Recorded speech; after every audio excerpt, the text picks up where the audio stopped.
plume.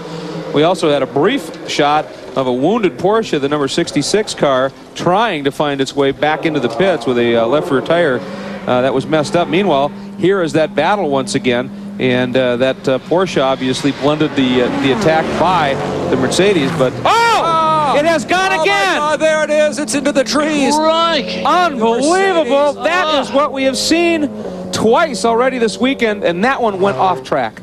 That is just devastating. They, of course, will have to withdraw instantly the other car. There's no question of doing it now. We have just seen one of the most dramatic moments that you will ever see. It's the second time in history that a Mercedes has actually left the track here. The other time back in 1955 with disastrous results. The other two times here in the last few days, the car actually stayed within the bounds of the track, but this one is off in the woods. Here's the replay, and again... the Mercedes right behind the Toyota, just in that dead air area. And look at that. That's exactly the terror of it. Thank fortune it did not hit the bridge, but you can see how high up it got. Whoa. It looks like it may have landed on its wheels. This could have a happy ending yet, but of course it's much too early to say.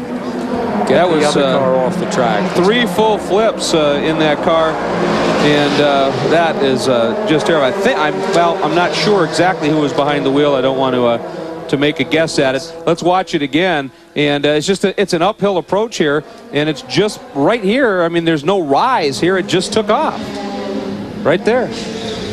There is a crest of a hill there, Greg. It's very slight, but it's enough. Oh, indeed. That is one of the unforgettable images.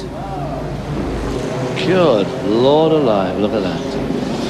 Straight into those trees. In that car? Can you imagine being in that car? It doesn't look as if he hit any big trees, hopefully not. And again, you pointed out that it landed. Oh, man, let's go down to Andrew. The number 6 is in.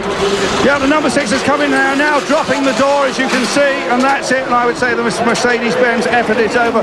Oh, what a horrible, horrible accident. We'll bring you an update on that, but that is the end of Mercedes-Benz here. Obviously, the wrong decision to actually race. And interesting, wasn't it, that we had talked to Andrew. Andrew, if you can still hear me, do you know who was driving the number 5? We're just checking that out right at the moment. Okay, Andrew, we'll wait for you to get back to us on that. Who was in the car? It was interesting, wasn't it, that Schneider had just said they'd made changes to the car and it felt awesome. Yeah. You just don't know. Unbelievable development. And there it is. One of the most famous names in racing, and a company which derived a lot of its legendary reputation from its accomplishments here, even though they only won 2 races so far. Somehow Mercedes was linked with Le Mans, partly through tragedy, partly through grand achievement. But this is a moment that will certainly not be quickly forgotten. Now you can see, obviously, just tremendous concern by all the members of the Mercedes team. Just going around that little right-hand corner there, over that brow, lost air from behind that Toyota. And it just took off. And it just took all the air off the front, let the front come up. Wow. Either Heidfeld or Dumbreck we hear at the wheel. One of the 2 rookies. Of course, yes, right, Christophe Bouchou, former winner here. Heidfeld, the sensation of Formula 3000 this year, and Peter Dumbreck, a very nice young man that we had the privilege of meeting just the other day. He's been doing Formula 3000, or Formula Nippon in Japan, it's called. This is not the kind of advertising Mercedes likes to have. I think they're putting the safety car out because he went off in a place where it's going to be hard to get in there to that car to cut him out. We were just on board briefly with the number 51 Chrysler, and you could see safety car out front, and there it is now as it is out trying to just rein in the field. And you're right, Sam, where he went off, we could see a couple of emergency vehicles trying to get to that portion of the track, and this track fast enough to start with, and blind curves and brows and the light, so obviously I think a wise decision that they are bringing that safety car out. They have to sort things out here, certainly, and we will be back here momentarily to update you as to the developments at the scene of the number 5 Mercedes-Benz incident. We'll be right back.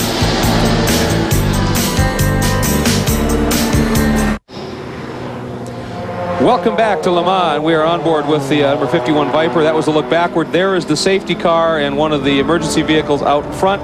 It was Peter Dumbreck, by the way, driving that number 5 Mercedes when it lost touch with the ground, and I mean it just took off. And obviously they've gone yellow to attend to that accident scene. And we were just remarking, I mean that's just an unbelievable incident. Well, of course, it's very rare. I mean, I have never, in 40 years of being involved with car racing, seen a car go as high as that. The irony there, of course, you see the Bridgestone bridge. The Mercedes is on Bridgestone tires. He went. There's a little depression there off on the left-hand side of the track, so he probably dropped at least 25 feet from the highest point of his trajectory. We're going to look at it here, and I think it's just coming up here. The road rises, and then it drops just a little bit. Sam, you pointed that out. Right about there, you can see that it drops, and right there, the nose goes up. Boy, yeah, it's unbelievable. Just out of the air of that car in front of it. Right there. Spinning through those trees. Hopefully, he lands on some small trees, which may have cushioned the impact. Just, of course, because we can't see it, it didn't look so terrible actually touching down. And the 2 earlier accidents involving Mark Webber, Webber was able to walk away from those accidents. Twice. This is a worse accident. There's no doubt. I'm not trying to pretend it isn't.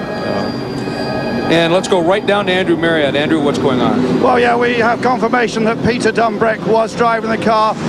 Peter is a guy that came off a 2nd place last weekend in Formula Nippon. He's been doing really well in Formula Nippon. Last year, of course, he won the Macau Grand Prix. He was the Japanese Formula 3 champion, one of Britain's brightest new hopes. Let's hope he's safe. Obviously, a horrendous accident, but confirmation from down here, it was Peter Dumbreck. And thank you, Andrew. And of course, I mean, immediately after the team saw the incident on the monitors in the garage, the next time the number 6 Mercedes came by, it was immediately in the pits in the garage, doors closed, and obviously done. So we're going to take a look now. Watch this in real time. We've shown you how it may have unfolded in slow motion. Watch this in real time. I mean, it's there and it's not. That's just how quick it is.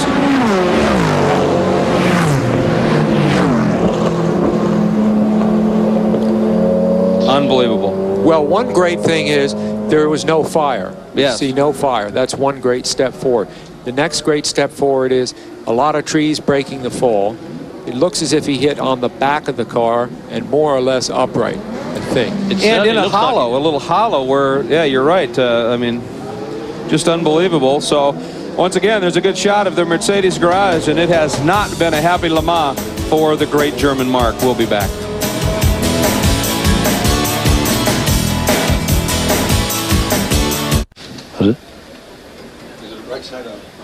Welcome back to Le Mans, and that is the shot overhead. That is where the Mercedes ended up, and as you can see, it indeed cleared the big trees and ended into landed in a hollow, and it did appear to end up right side up. It rotated quite a bit, of course, but it is parked right there, and as you said, it is not in any big area, but you can see just to about the middle of the screen to the right, there is a big area. That's where it hit, bounced, and then stopped. So it definitely got away off the track, but it was carrying a heck of a lot of speed, and it got awfully high at the same time. You know what it looks like? An aircraft accident. But then landing in those trees like that and sliding backwards through the trees, it would be losing energy all the time. So hopefully Mr. Dumbreck's in pretty good shape. There's a very good chance, I think, that he's going to be A-OK, because it certainly lost a lot of speed in and they were able to get to it easily, too. Look, David, the door basically was either torn off or just openable there. That looks pretty good. The car's just sitting there. I mean, it looks a lot worse than it really is. I think so, and let's check in once again with Andrew. Yeah, just very quickly here, I'm just being urged out of the Toyota garage. The number 1 car has come back in again, and they've got the bodywork off, and they're looking at the transmission, so obviously that problem has not been solved. Back to you in the booth. All right, and you can see the work continuing on that number 1 entry as they are back. But the interesting thing to me is as the car landed, it landed back first, and it seems to have somehow turned around because as they're working on the car, the back of the car is facing the left of the screen. So when it hit, it must have somehow pivoted and landed like that. But the fact that it's right side up, of course, always great news. Well, you know, there's an accident that started at over 200 miles an hour. I mean, that's a pretty telling, you know, a car getting airborne at that speed goes a long way. Indeed it does. Alan DeCadney. I've seen quite a few of these unfortunate accidents. We had Van Lennep in a 908 Porsche at the Nürburgring one year. He flipped the thing in front of me and it looked really, really terrible. It landed upside down and we all jumped out. Unfortunately, that one caught fire. Now, there's no fire here, you see. That's the blessing, that at least there's no fire, so at least there's oxygen, so the guy can breathe inside there. And I'm looking at that crash site. I tell you, I think that accident was survivable. I really do think that the speed of the car was minimized by falling, by going through the air there, the drag of that underbody. It looked like a really horrible, spectacular accident, but I am quite confident that that was survivable, believe it or not, because the car is basically in one piece. It landed on its wheels, and I'm really hoping, and I said before, I'm praying that he's going to be okay. That accident was survivable. Well, I think you're absolutely right, and as we're looking at the footage now, they have Peter Dumbreck, and they're going to take him to the ambulance, but when you look at the car, the driver's cell, as they call it, Sam, looks very, very much intact. The windshield isn't even broken. Correct.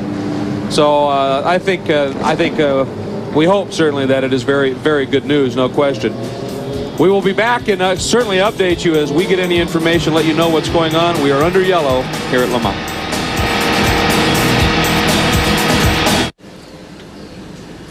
Welcome back once again to Le Mans, and Peter Dumbreck is now on board the ambulance, and of course will be taken immediately to the medical center.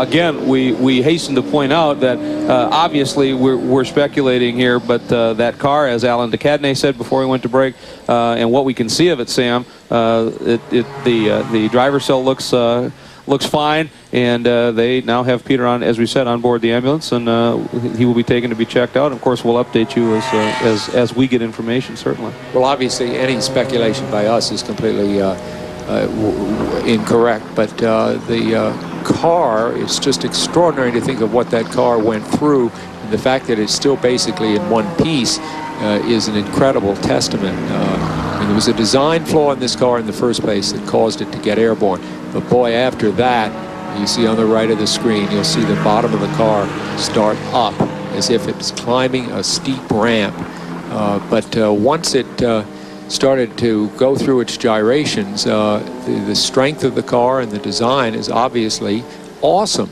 It's just, David, don't you agree? I mean, it's just extraordinary that this thing is basically in one piece after all of this. It's quite amazing, but look at this. It spins through the air, comes down, starting to go backwards now, and as he hits the ground, it's almost on all four wheels, goes in backwards, which has got to be good for him because the shock will go, he'll be pressed into the seat as opposed to out of it. Then it spun